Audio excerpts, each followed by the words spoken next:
പ്രിയ ബന്ധുക്കളെ, ഏവർക്കും നമസ്കാരം. ഇന്നൊരു പുതിയ വിഷയവുമായിട്ടാണ് ഞാൻ നിങ്ങളെ സമീപിക്കുന്നത്. ഹൈന്ദവ ധർമ്മശാസ്ത്രത്തെ പറ്റിയുള്ള നമ്മുടെ പൂർവികർ നമുക്ക് പങ്കുവച്ചിരിക്കുന്ന പല കാര്യങ്ങളും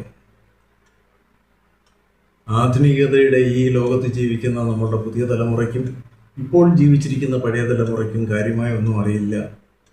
ആ അറിവില്ലായ്മ ചൂഷണം ചെയ്തുകൊണ്ട് ഇതര മതസ്ഥർ ഹൈന്ദവ ധർമ്മത്തെ ആക്രമിക്കുകയും നമ്മളുടെ അറിവില്ലായ്മയെ ചൂഷണം ചെയ്തുകൊണ്ട് അവരുടെ മതം വ്യാപിപ്പിക്കുകയും ചെയ്യുന്ന ഒരു കാലഘട്ടത്തിൽ കൂടിയാണ് നമ്മൾ നടന്നു പോകുന്നത്. ഹൈന്ദവ ധർമ്മം അതിൻ്റെ ഉയർച്ചയുടെ പാതയിലാണെന്നൊക്കെ നമ്മൾ പറയുമ്പോഴും ഇങ്ങനൊരു വലിയ ഭീഷണി നമുക്ക് മുമ്പിലുണ്ട്. ഒന്നാമത്, നമ്മുടെ ധർമ്മത്തിൻ്റെ അടിസ്ഥാനപരമായ ഒരു കാര്യങ്ങളെപ്പറ്റിയും ആശയപരമായിട്ടുള്ള ഒരു കാര്യങ്ങളെപ്പറ്റിയും വിശദമായോ അല്ലെങ്കിൽ അല്പമായോ ഒരു അറിവില്ലാതെ എന്തോ ചില കേട്ടുകേഴ്വികളുടെ പുറത്ത് ജീവിക്കുകയാണ് ഹൈന്ദവ സമാജം നല്ലൊരു ശതമാനം ഇന്നും. നമ്മളെ ആക്രമിക്കാൻ നമ്മുടെ യജ്ഞത തന്നെയാണ് ഇതര മതസ്ഥർ ഉപയോഗിക്കുന്നതെന്നുള്ളത് നമ്മൾ ആദ്യം മനസ്സിലാക്കണം. പ്രത്യേകിച്ച് പുതിയ തലമുറയെ. പഴയ തലമുറയിൽപ്പെട്ട ജീവിച്ചിരിക്കുന്ന ഇപ്പോഴുള്ളവരെയും ആ രീതിയിൽ ആക്രമിക്കുന്നുണ്ട്, മതം മാറ്റിയെടുക്കുന്നുണ്ട്. ഇത് ഒരുപാട് ഭാഗത്ത് പലരും സൂചിപ്പിച്ചിട്ടുള്ളതാണെങ്കിലും അതിൻ്റെ യഥാർത്ഥ വശങ്ങളൊന്നും തന്നെ ആരും മനസ്സിലാക്കാതെ പോകുന്നത് വളരെ വിഷമകരമായ ഒരവസ്ഥയെ സൃഷ്ടിക്കുന്നുണ്ട് നമുക്ക്. ഒരു ഉദാഹരണത്തിന് ഞാൻ പറയാം. നമ്മളോട് ചോദിക്കുകയാണ്, നിങ്ങൾക്ക് എത്ര ദൈവങ്ങളുണ്ടാകുമെന്ന് ചോദിച്ചു കഴിഞ്ഞാൽ നമ്മൾ അഭിമാനപൂർവ്വം ചാടി വീണ് പറയും, നമുക്ക് 33 കോടി ദൈവങ്ങളുണ്ടെന്ന് പറയും. അതോടെ പരിപാടികൾ നമ്മുടേത് അവതാളത്തിലാകുകയാണ്. അപ്പോൾ ചോദിക്കും, ഈ 33 കോടി ദേവതകളെ നിങ്ങൾക്കറിയാമോ? അവരുടെ പേരറിയാമോ? അവരെവിടെ വസിക്കുന്നു എന്നറിയാമോ? അവരുടെ ഡ്യൂട്ടി എന്താണെന്നറിയാമോ? ഇതുപോലുള്ള ചോദ്യങ്ങൾ വരും. അതൊന്നും നമുക്കറിയത്തില്ല. ഒരാളുടെ പേര് പോലും പറയാൻ നമുക്കറിയത്തില്ല. ആരായി 33 കോടി? എന്താണ് അവരുടെ ഡ്യൂട്ടി? ഇതൊന്നും നമുക്കറിയത്തില്ല. അതോടെ അവർ നമ്മളുടെ അറിവില്ലായ്മയെ ചൂഷണം ചെയ്തുകൊണ്ട് നിരന്തരമായ ചോദ്യങ്ങൾ തൊടുത്തുവിടും. ഉത്തരം പറയാനൊക്കാതെ വരുമ്പോൾ അവർ പറയും, എന്നാൽ ഞങ്ങൾക്ക് അങ്ങനെയൊന്നുമില്ല, ഞങ്ങൾ ഏകദൈവ വിശ്വാസികളാണ്, ഇങ്ങോട്ട് പോന്നോളൂ. ഞങ്ങൾ പറഞ്ഞാൽ അവർ കേൾക്കും. നിങ്ങൾ ഈ 33 കോടിയിൽ ആരുടെക്കിലാണ് നിങ്ങൾ നിങ്ങളുടെ കഷ്ടപ്പാടുകൾ പറയുന്നത്? വല്ല ഉറപ്പുണ്ടോ എന്നൊക്കെ ചോദിച്ചു കഴിയുമ്പോഴത്തേക്ക് നമ്മുടെ പെൺകുട്ടികളും ആൺകുട്ടികളും മുതിർന്ന സ്ത്രീകളും പുരുഷന്മാരും എല്ലാം അവരുടെ പുറകെ പോകുന്നതിൻ്റെ പിന്നിലുള്ള കേസ് ഇതാണ്. നമ്മൾ ഈ 33 കോടി എന്താണെന്നൊന്ന് മനസ്സിലാക്കി വെച്ചാൽ നമുക്ക് ഈ പെട്ടെന്നുള്ള ഒരു ആക്രമണത്തിൽ നിന്നൊക്കെ നമുക്ക് രക്ഷപ്പെടാൻ പറ്റും. ഒന്ന്, നമ്മൾ പ്രപഞ്ചത്തിലെ പല ചൈതന്യങ്ങളുടെയും ആശ്രിത രൂപങ്ങളായിട്ടാണ് കഴിയുന്നത്. അവരെ ആശ്രയിച്ചാണ് നമ്മൾ കഴിയുന്നത്. ആ ചൈതന്യങ്ങളെയാണ് നമ്മൾ ദേവതാരൂപം എന്ന് പറയുന്നത്. അതിൽ ഏറ്റവും പ്രധാനപ്പെട്ടതെന്ന് പറയുന്നത് അഷ്ടവസ്തുക്കളെന്ന് പറയും. 8 വസ്തുക്കളാണ്. 8 വസ്തുക്കൾ എന്ന് പറഞ്ഞാൽ അതിലാണ് പ്രപഞ്ചത്തിലുള്ള എല്ലാ വസ്തുക്കളും വസിക്കുന്നത്. അതുകൊണ്ടാണ് അതിനെ വസ്തുക്കൾ എന്ന് പറയുന്നത്. അതേതൊക്കെയാണെന്ന് നമുക്ക് നോക്കാം. 1 അഗ്നി, 2 പൃഥ്വി, 3 വായു, 4 അന്തരീക്ഷം, 5 ആദിത്യൻ, അടുത്തത്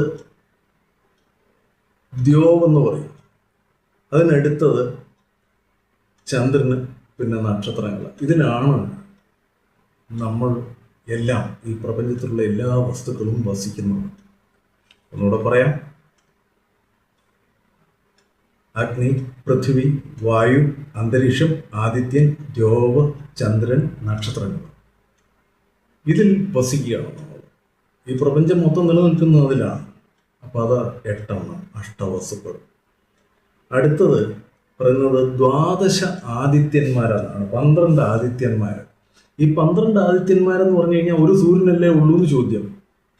അതിന് ഉത്തരം ഒരു സൂര്യനേ ഉള്ളൂ. പക്ഷേ 12 മാസങ്ങളിൽ കൂടി കടന്നു വരുന്ന ഈ സൂര്യന് 12 സ്വഭാവങ്ങളാണുള്ളത്. മേടത്തിലെ സൂര്യൻ്റെ സ്വഭാവമല്ല ഇടവത്തിലെ, ഇടവത്തിലെ സ്വഭാവമല്ല കർക്കിടകത്തിലെ, കർക്കിടകത്തിലെ സ്വഭാവമല്ല ചിങ്ങത്തിലെ സ്വഭാവമല്ല കന്നിയിൽ. ഇങ്ങനെ ഓരോ മാസവും ഓരോ സ്വഭാവമാണ് ആദിത്യനുള്ളത്. അതുകൊണ്ട് നമ്മൾ പറയും 12 മാസവും 12 ആദിത്യനാണ്, 12 സ്വഭാവങ്ങളാണ് ആദിത്യൻ്റെ, ദ്വാദശ ആദിത്യന്മാർ.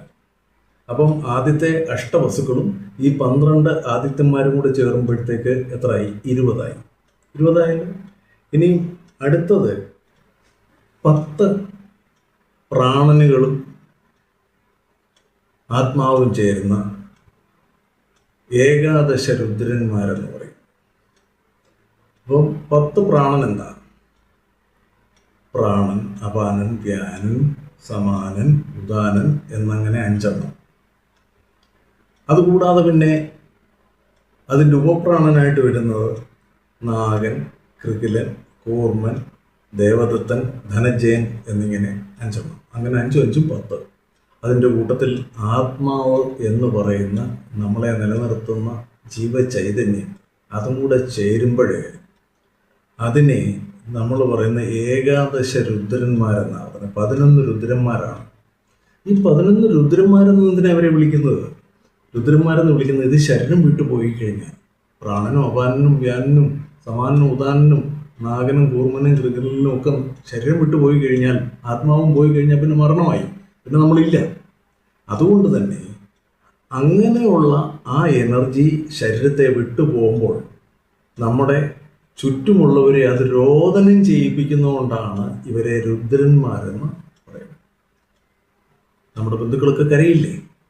അവരെ കരയിപ്പിക്കുന്നതുകൊണ്ട് ഇതിനെ ഏകാദശ രുദ്രന്മാർ എന്നാണ് പറയപ്പെടുന്നത്. അപ്പോൾ നമ്മൾ 20ഉം 10ഉം 31ഉം 31ആയി. ഇനിയും മിന്നൽ, അതിനെ ഇന്ദ്രൻ എന്നാണ് പറയുന്നത്. മിന്നൽ, ഇടിമിന്നൽ, അതിനെ ഇന്ദ്രൻ എന്ന് പറയും. പിന്നെ പ്രജാപതി എന്ന് പറഞ്ഞു കഴിഞ്ഞാൽ ഈ പ്രജകളുടെയൊക്കെ പതിയായിട്ട് വരുന്ന ആരോ അത്. അങ്ങനെ പ്രജാപതിയോട് ചേരുമ്പോൾ 33. ഈ 33 എനർജിയുടെ പല ഭാവങ്ങളായിട്ട് പിരിയുന്നതാണ് ഈ 33 കോടി എന്ന് പറയുന്ന ഇൻഫിനിറ്റ് ആയിട്ടുള്ള ഒരു സംഖ്യ പറയുന്നത്. അനന്തമാണ്.